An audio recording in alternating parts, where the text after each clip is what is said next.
Fantasy drafts are right around the corner. You know about the veterans? Let's talk about 5 rookies that can help you win a fantasy championship in year number 1.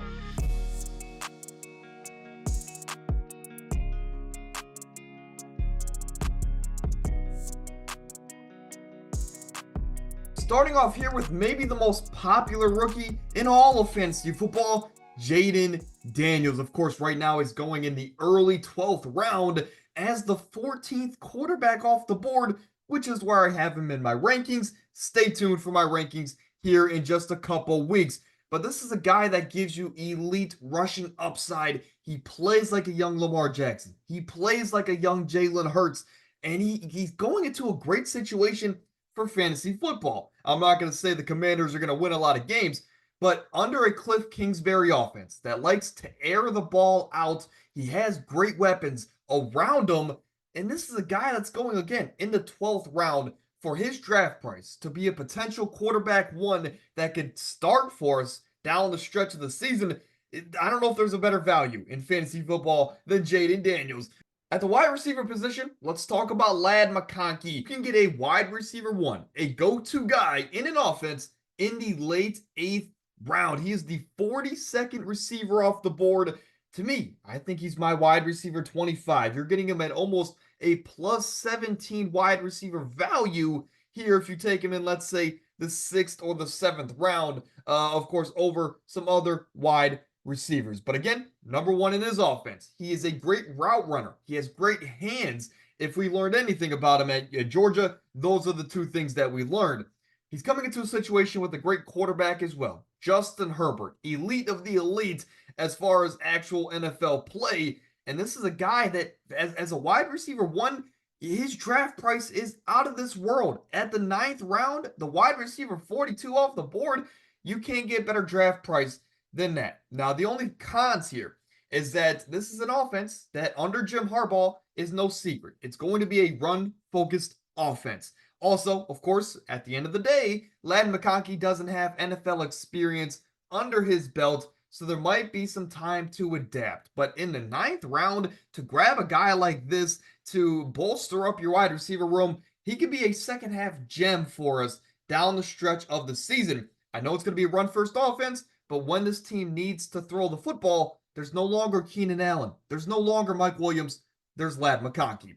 How about the running back position? Let's talk about Jonathan Brooks in the middle of the 7th round. As the running back 30, I think he's my running back 16, so you can get him at almost double the value of where he's currently going. But this is a guy that, if you're not familiar with him, as of course came out of Texas, hook 'em horns for you Texas fans out there. We have some more coming for you.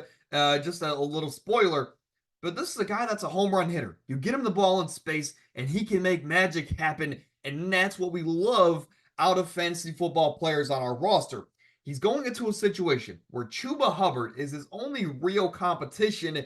And to be honest, if Jonathan Brooks was healthy from day one, which we'll talk about, I don't think that would be much of a competition. But he's recovering from an ACL injury from late last season in college football. So he's going to be missing the first month of the NFL season. Now, he's also going to need probably 2 to 3 weeks to ramp up to the NFL game. But saying that you can get this guy, throw him on an IR spot, and he could be a second half gem for you, he could be a starter down the season, fresh legs. This is a guy that's going to be a must draft player for me in every single fantasy draft because of his potential second half value down the stretch of the season. But this is a guy that can do it all.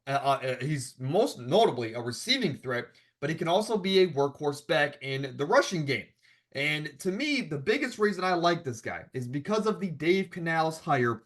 If you're not familiar, of course, he has been the offensive coordinator in Seattle 2 years ago and Tampa Bay last year. When we dive into Tampa Bay's running back production last year, which is the position that Jonathan Brooks plays, Rachaad White had a career season under Dave Canales' offensive scheme last year in Tampa. He was a top 5 running back in half and full PPR formats, and Jonathan Brooks plays exactly like Rachaad White. I would even say Jonathan Brooks is a better football player than Rachaad White when fully healthy. So, again, a lot of pros to list out here for Jonathan Brooks, but he's coming off of a knee injury. He's going to need some time to ramp up. But if you have some IR spots, grab him, and hopefully he can produce for us second half of the season. At the tight end position, we're going to stick here with the Texas Longhorns and with the Carolina Panthers. Funny how that works out. But this is the first undrafted player on the board today, and we're going to have another one here in just a moment. But Davon Sanders, the tight end 30 off the board, I have him as high as tight end 12. Now you're saying, why do you have an unproven rookie in a subpar offense as your tight end 12?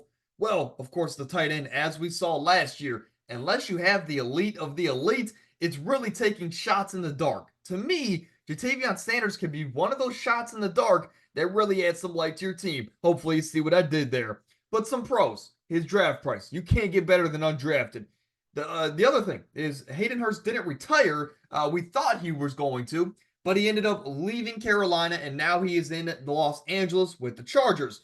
But my point here is that he's going into a situation as a rookie with no true competition other than Tommy Tremble. So Davon Sanders, he's going to be the immediate day one starter. He's going to be a safety blanket for Bryce Young from day number one. And if you're not familiar with Davon Sanders' game, he plays like a young David Njoku. This is a guy that can take those screen passes and get you 10 to 12 yards. He can go over the middle of the field and just be this big body, sure tight end. And you can imagine, with this offense, he's going to be a red zone target. The only cons is that he doesn't have any guaranteed work because he's a rookie. And of course, he's unproven at the NFL level. And again, quarterback questions. Dave Canales has been a quarterback whisperer. He's brought career years out of Geno Smith and Baker Mayfield the last 2 years. But can he do it for Bryce Young? Something to look out for. But you can't beat undrafted. Grab this guy in the last round of your drafts. He could start for you down the line of the season. Or hey, if you draft Jonathan Brooks, go ahead and throw him on IR and draft and either pick up Davon Sanders or Ben Sonat. This is another guy that is going undrafted as the 28th tight end off the board. I have him as high as tight end 20 or even tight end 21. And after that first preseason game, he might even be going up higher in my tight end rankings. But he's a Swiss Army knife. He did everything for Kansas State, of course, last year in college. And this is a guy that's going to a perfect fantasy football situation. Rookie quarterback in Jaden Daniels. And the best way under a Cliff Kingsbury offense to get the ball out quick and efficiently, as we saw last year in Arizona, is to get the ball out to your tight end, your big body tight end that you trust, or a receiving running back. Ben Sonat is a big body tight end, and he's going to be huge for this Washington offense, as we saw in that first preseason game. Zach Ertz at 35 years old is his only competition in this high-powered, high motor offense. So I think there's no doubt Ben Sonat is going to have some day one action, and he's going to get involved in this offense. I think it's only a matter of time before he takes over as the true tight end one, because that's what's been happening to Zach Ertz. He's been starting the season as the starter, but then about the midseason mark, he gets taken over. For example, Trey McBride just last season. Again, same questions here. There's no guaranteed work, and there is some quarterback questions. Is Jaden Daniels going to be accurate enough? Is he going to be consistent enough throughout this NFL season? But that is my only question. You can't beat undrafted. But that's going to do it here for today's video. So if you enjoyed, drop a like and drop a comment as well. Which of these rookies are you targeting, or are you targeting a different rookie in your fantasy drafts? Let me know in the comments. I'm excited to see what you guys would think.